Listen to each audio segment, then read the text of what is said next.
आप सभी का स्वागत है इस YouTube चैनल पर, जिसमें मैं रविंदर जो भी बुक पढ़ता हूँ उसके एक्सपीरियंसेस आपके साथ शेयर करता हूँ। दोस्तों, पिछले वीडियो में मैंने 5 बुक्स अनबॉक्सिंग की थी आपके सामने, जिसमें से मैंने 3 बुक पढ़ दी है जो कि ये है, और इनके एक्सपीरियंसेस आज आपके साथ शेयर करने वाला हूँ। तो सबसे पहले है रामायण। दोस्तों, ये छोटी सी बुक में ही भगवान राम के पूरे जीवन का चरित्र वर्णन किया गया है। दोस्तों, रामायण हमने टीवी पर देखी है, रामायण हमने पढ़ी भी है, और रामायण की अनेक कहानियाँ, राम जी के चरित्र से संबंधित अनेक कहानियाँ हमने बहुत लोगों से बहुत जगह पर सुनी है। लेकिन ये ऐसी बुक है जिसमें थोड़े से ही पेजों में इन्होंने भगवान राम के संपूर्ण चरित्र का वर्णन कर दिया। तो ये बुक बहुत बढ़िया है। नंबर 2 बात इसकी खासियत है कि ये चित्रों सहित है। इसमें सभी जैसे जैसे भगवान राम के जीवन में घटनाएं घटती गई, वैसे वैसे इनको चित्र के रूप में इनका वर्णन किया गया है। तो ये बुक पढ़ने में बहुत ही ज़्यादा इंटरेस्टिंग है। और आप सभी को पता ही है कि भगवान राम विष्णु के अवतार होते हुए भी एक आम नागरिक के अनुसार उन्होंने धरती पर जन्म लिया और ऐसे ही अपने जीवन को व्यतीत किया। और किन मुश्किलों का सामना करके, जो भी मुश्किलें उनके जीवन में आई, उनका सामना करके उन्होंने अपने जीवन को एक आदर्श रूप में, मानवता के प्रति एक आदर्श रूप में अपने जीवन को दर्शाया, जिससे कि हम सभी प्रेरणा ले सकें और अपने जीवन को जी सकें।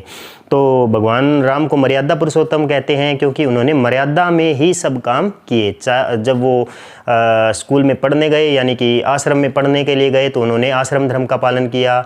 जब वो राजा बने तो उन्होंने राज धर्म का पालन किया। जब वो वनवास में गए तो उन्होंने वनवासी का जीवन व्यतीत किया। तो उन्होंने हर काम अपना मर्यादा में रहकर किया, और जो भी संसाधन उन्हें मिले उन्हीं का उपयोग करके उन्होंने अपने कार्य को पूरा किया। जैसे कि जब वो वन में गए तो सीता जी को रावण उठा के ले गया, लेकिन उन्होंने अपनी देश से सेना ना मंगवाकर वहीं के सुग्रीव और हनुमान जी से मदद लेकर वानर सेना के द्वारा सीता जी को रावण की लंका से वापस लेकर आए। तो इनके जीवन का चरित्र बहुत ही प्रभावित करता है आम जनता को, जैसे कि आम नागरिकों को उनके जीवन का चरित्र बहुत ही प्रभावित करता है और हमें ये शिक्षा देता है कि हमें अपना जीवन कैसे जीना चाहिए। तो ये रामायण फर्स्ट बुक है जो मैंने पढ़ी है, और ये बहुत ही बढ़िया है, बहुत ही छोटी सी बुक है और संपूर्ण राम का चरित्र इसके अंदर है। तो मैं चाहता हूँ कि आप इसको ज़रूर पढ़ें।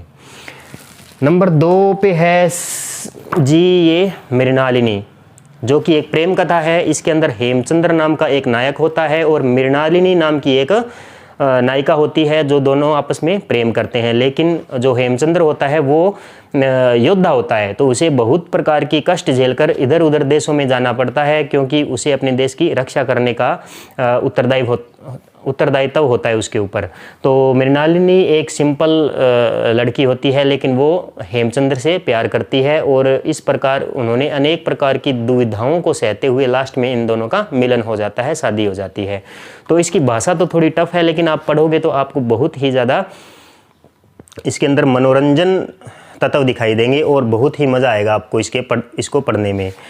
तो ये मृणालिनी जो कि लिखी गई है बंकिम चंद्र चट्टोपाध्याय जी के द्वारा, और ये बुक बहुत ही अच्छी है। मैं रिकमेंड करूँगा कि आप इसको ज़रूर पढ़ें। नंबर 3 पे है दोस्तों देवी चौधराइन।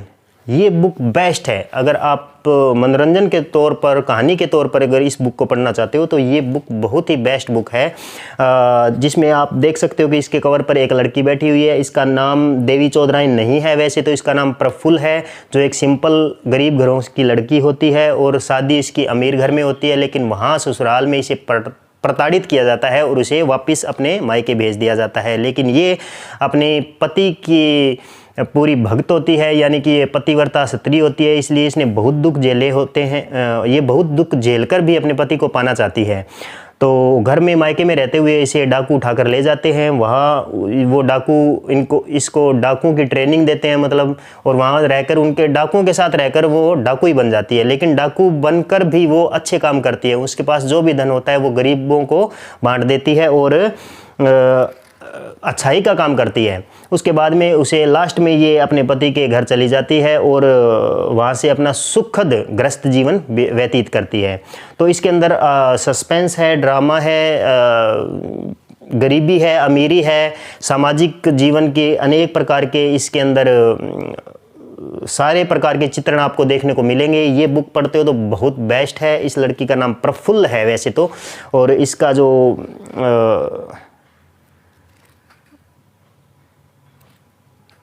प्रफुल्ल नाम की ये लड़की है, और इस बाद में वो डाकू बनी तो देवी चौधराइन के नाम से जानी गई, लेकिन वापस लास्ट में प्रफुल्ल देवी के नाम से जानी गई, और इसने अपना ग्रस्त जीवन अपने पति के साथ बिताया।